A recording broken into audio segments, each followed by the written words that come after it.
Now, somebody who'd love to have their say on the show is Dr. Liam Fox, Tory MP for North Somerset, also a former Defence and International Trade Secretary. Liam, if I may call you that. Yes, we're fairly familiar with each other, aren't we?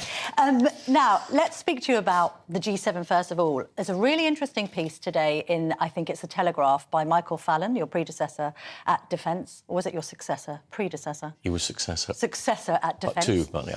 And he said the EU owes Ukraine an apology, making this point about how Brussels has dragged its feet with the provision of weapons. It's taken 19 months to sign this agreement. Do you agree with that assessment? Could the EU have done more for Zelensky and his people?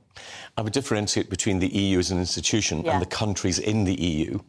Some countries, Poland and Hungary, for example, have had massive amounts of humanitarian aid because they've had refugees coming across the border.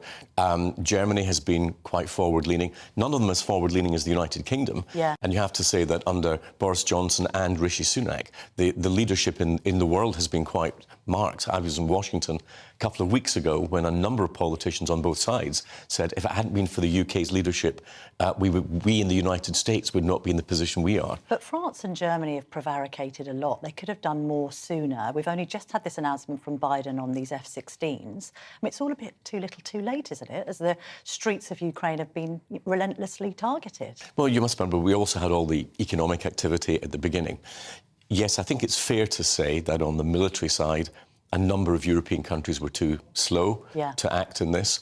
They all have different considerations, and the world looks very different if you're looking at it from the Polish-Russian border than if it does looking at it from London or Washington.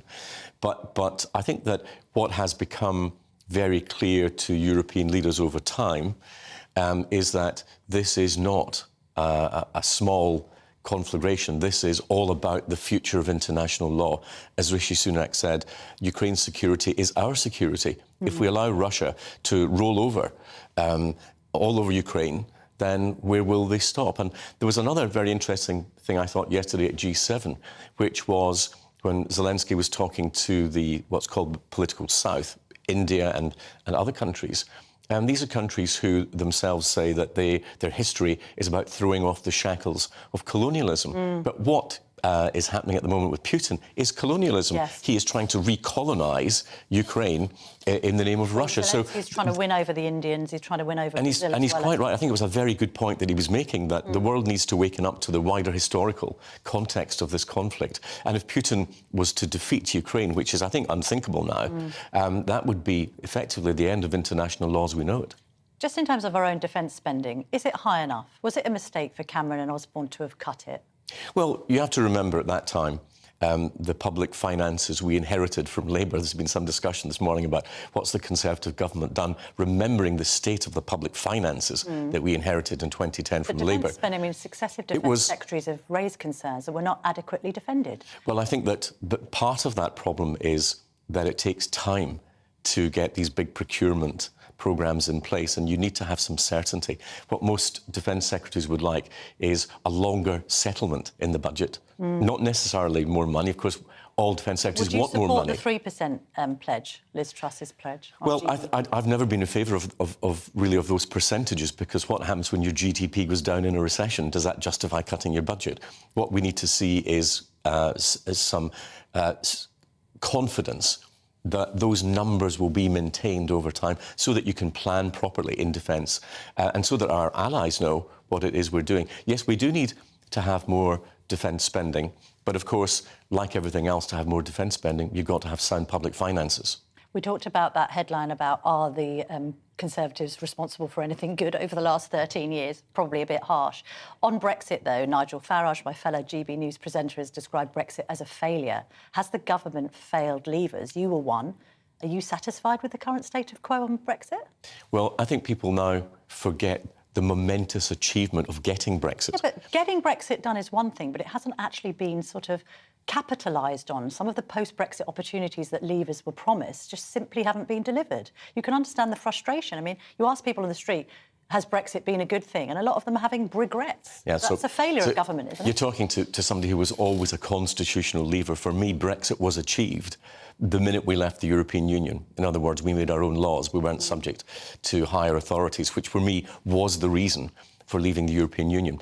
Have we done enough? Well, I chair the Global Britain Commission, which was set up to look at the economic opportunities, not just post-Brexit, but post-pandemic, and what's in the world that we now find ourselves, a much more integrated world. Are we, for example, using our aid budget in ways that can help countries maximise what help we can give them through our service industries, for example? It requires a lot more joining up, I think, of the dots of government. Are we competitive enough against the likes of France of Germany now that we've put corporation tax up? Well, look at our economic performance. I mean, our trade with Europe. It's not been great. Well, if you look at post-Brexit, let's look at that. Post-Brexit, our trade with Europe, our exports to Europe are higher than pre-Brexit. That's not true for the European Union, coming the other way. And we've had to do the post-Brexit period, of course, with 2 years of the pandemic, which really trashed lots of parts of the global economy. Now, coming out of that, there are new opportunities. I'm chairing this week, since you give me the opportunity to mention it, at Olympia for 2 days, something called Innovation Zero, which is, instead of complaining about the costs of decarbonisation, let's get out and sell British technology. Let's show the world what we can do, and let's export that. We can fulfil both our environmental aspirations and make money for the United Kingdom. Final question to you. We're a little squeezed on time, more squeezed than I wanted to be. With regard to the economics of the situation, are we actually being squeezed by the Bank of England? I mean, we've got this report today about Andrew Bailey being warned about inflation back in 2021, brushing it off and saying this isn't going to be a problem, it'll be solved by September.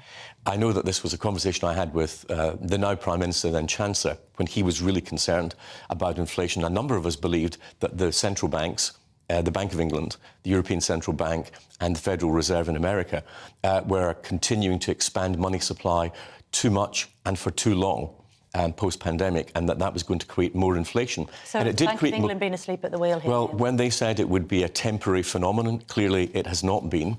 And I think that we need to ensure that the Bank of England is paying due attention to the supply of money. Was Bailey found wanting, if he was warned in 2021?